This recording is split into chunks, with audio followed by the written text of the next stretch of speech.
What's good, YouTube, man? It's your boy Cole here, back with another banger for y'all boys today. Today we're gonna be reacting to my guy RGT, man, 85. Intergalactic and Naughty Dog controversy is out of control, man. If you guys enjoy this type of content, make sure to hit that like button, hit that subscribe button. We're on the road to 100 subs, man. Help us out, man. But without further ado, man, let's hop right into it, man. Let's see what's all the controversy is about with Naughty Dog's new game. Intergalactic, the heretic prophet, the big reveal from the Game Awards 2024, Naughty Dog's brand new IP, a cornerstone of the Sony lineup when it comes to first party titles with some of the highest rated games of all time. And well, the trailer was a little bit questionable for some people. Taking a look at Naughty Dog's official YouTube account, comments are closed. The like-dislike ratio, which you have to have an extension for to see nowadays, because I guess people can't know you disliked something even though the creator can still see it, seems to be a bit heavily favored in the negative side of things. And of course, because of all of this game has become the poster child for the grift war that takes place online. Whether if you like it, you're a woke soy boy. If you don't like it, you're a bigot. Both sides of this culture war profit from things like this, and I'll talk about that in a little bit. But of course, I don't get what's all the hate about. Is it because it's a female protagonist? Me personally, I don't see the problem. Everything is woke. You know, with this social media shit, I know everybody has their own opinions about stuff like that. But come on now. At the end of the day, I feel like it's just a video game. And we haven't even seen any official gameplay yet. Y'all just judging the game because we got introduced to the main character. And she didn't look how y'all expected for a girl in space to be like, what? Like what happened to this generation, dog? But I forgot y'all did the same thing with Aloy in Horizon Zero Dawn. So yeah, it makes sense. I don't get it. I guess I'm old fashioned. Like I like the trailer. You know what I'm saying? I watched the Black Hokage stream the Game Awards, and I tuned in, and I liked what I saw, and I'm gonna play it day one, depending on the gameplay. I think it's a action. It's gonna be an action game, depending on the trailer, but we'll see. Me personally, I don't really too much have any opinion on the game. You know what I'm saying? If I like it, I'm gonna play it regardless. But I don't know. It's a lot of controversy on this game. I never seen this much hate for a trailer ever. But let's keep going. I like to be more nuanced with things. I like to look at things and give my opinion on them. And unfortunately, when it comes to this grift war, especially surrounding video games, there is a large contingency of people on both sides of these grift wars that feel like their opinion is way more valid than yours. Who are you? You're a little pissant. My opinion is more important. And if you don't agree with my opinion, well, you're wrong. And to me, that's the most ridiculous thing in the world. I always say, if people disagree with me, that's awesome. You'll probably disagree with me on some stuff in this video. And you know what? That's okay. Your opinion is just as valid as my opinion. Exactly, bro. No matter what side of the coin you on with this game, your opinion doesn't cancel out another person's opinions. People are gonna play the game. People are not gonna play the game. I don't know where this woke culture, you know what I'm saying, came to pass at. You know what I'm saying? I don't want to be a female in the game. And then, but GTA 6 has a female protagonist, and y'all been waiting for this game for what? GTA 5 came out in 2013, so 2025, 12 years, and it might get delayed. Y'all gonna do this when GTA 6 come out? Like, come on, man. Agree to disagree and let's move on, dog. Y'all gon', you know what I'm saying? People gonna play it, people not gonna play it. It's a video game at the end of the day. This is a form of entertainment. You know what I'm saying? This is our escape from reality, dog. Like, what's the big deal, dog? To me. My opinion is just as valid as your opinion. Now, talking about Naughty Dog, obviously, you know, they have their history, Jack and Daxter and stuff like that, but recently it's been all about The Last of Us and remaking The Last of Us and remaking The Last of Us and Last of Us Part 2.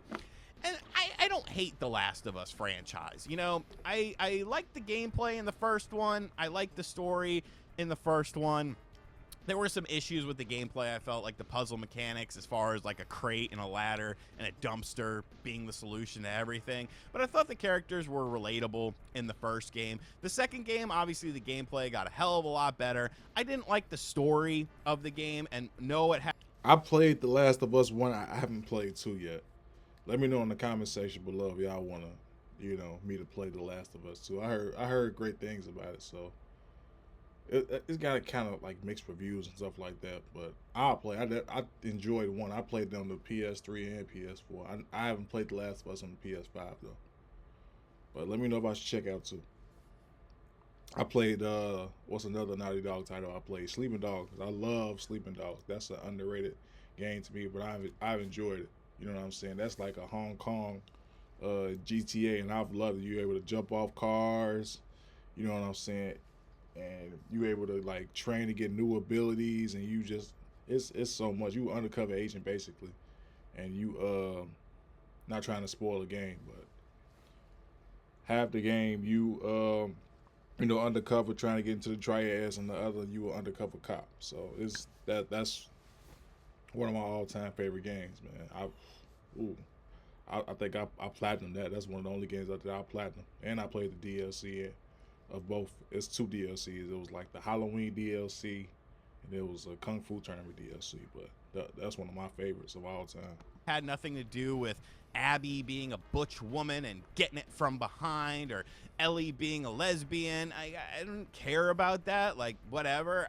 My whole thing was more so, I saw this as a potential story for revenge, and then you had an opportunity for revenge and you turned it down, and then you had another opportunity for revenge and you turned it down, which makes no sense to me. However, there will be people in the comment section of this video like, RGT, that's not what the story's about, stupid. You didn't understand the story.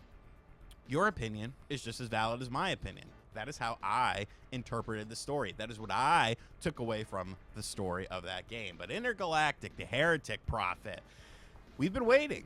We've been waiting to see what Naughty Dog was going to bring to the table. And what they brought to the table was something very unique, we'll say. Obviously, a bit of a departure from what they have previously done with The Last of Us, a mostly CGI-driven trailer. You know, you got a little glimpse of gameplay at the end, but this was more about establishing the main character, sort of the lore, and the story of the world. It takes inspiration from things like Akira and Cowboy Bebop, and I don't know anything about, though. I know Akira's got a bike, and Cowboy Bebop, I've seen the meme where it's Bebop from the Ninja Turtles sitting on a horse with a cowboy hat on. Like, I'm not familiar with that sort of stuff, so probably some of the references missed out on me a little bit. I'm sure there were references to both of those things, but this is obviously like an alternative 80s universe where technology has gotten a lot better. And really, you know, one of the main things that I kind of had an issue with this trailer was the product placement. You know, and that's something that we actually talked about on the Spawncast, and Gene Park said that, you know, that's kind of going to be the potential future of gaming, because companies can now leverage these graphics are insane. Video games to market their products. You know, when the spaceship flying in and the first shot you see of it has a big Porsche logo on the back, like, that kind of took me by surprise and almost took me out of it a little bit. And like, you might say, well, don't you want real products in a game that's supposed to be, I guess, somewhat realistic in an alternate timeline? And I do feel like there is a time and place for it, but how did our character Jordan Munn get this spaceship? A Porsche spaceship. You know, if it was a Toyota or something like that, more people own a Toyota than they do a Porsche. So is she rich? Like, what's going on with that? I just have questions. But then, of course, we're introduced to our main character, and the first shot we see of her is her shaving her head, making sure she's got a nice clean buzz cut, because she is a bounty hunter named Jordan A. Munn. Where are her missing 5 other bounty hunters? They've gone missing. We have to go to outer space to get it. And obviously, She has a distinct look, a Jada Pinkett Smith style look to her. And this is our lead character as far as we know, as far as we have been introduced to this character. And this is who we'll be playing as. Once again, as far as we know, there could be other characters that you end up playing as well. But considering how Naughty Dog is, you know, there could be some sort of bait and switch, some sort of, you know, changing of different characters and stuff like that. But this is the first character we were introduced to. And she has a look to her. And, like, I get it, you know. It's a very strong female sort of character. Some people don't like that sort of stuff. To me, the problem with the character is more so the attitude of the character. I don't care if she's got long hair, big boobs, small boobs, you know, short hair, whatever. Like, I fired off Knuckle Children to Striptease. I fired off Knuckle Children to G.I. Jane, which was Demi Moore's next movie where she had a shaved head. All right? When I was a kid, things were crazy. I'm glad my mother didn't have a black light and come into my room because it was ceiling, carpet, wherever. That Skinamax came through for your boy. To me, that's not something I necessarily care about. But, like, the attitude, she has a very childish attitude, teenage angst, and it's like, you're like a bounty hunter here. Like, you're supposed to have a little bit of poise to yourself. You're going to planets that haven't been discovered in quite a while, that haven't had human contact in quite a while, and trying to find these people that are missing from your crew. Man, I don't want this video to end up too long. I'm gonna leave y'all with this, and I'm gonna leave this alone. If the trailer didn't hit for you, just skip the game, dog. If you find the game interesting, then play it. Grab it. It's not even coming out in 2025. I think it said 2026. You know what I'm saying? For all we know, like RGT said, this might not even be the only character. So, with that being said, chill out. You feel me? We gonna be alright. Everything gonna be okay. Everything gonna be okay. But man, y'all go show some love to RGT, man. This is video. I'm gonna leave the video link to his video in the description, man. I appreciate y'all. Love y'all boys, man. I'll see y'all in the next one.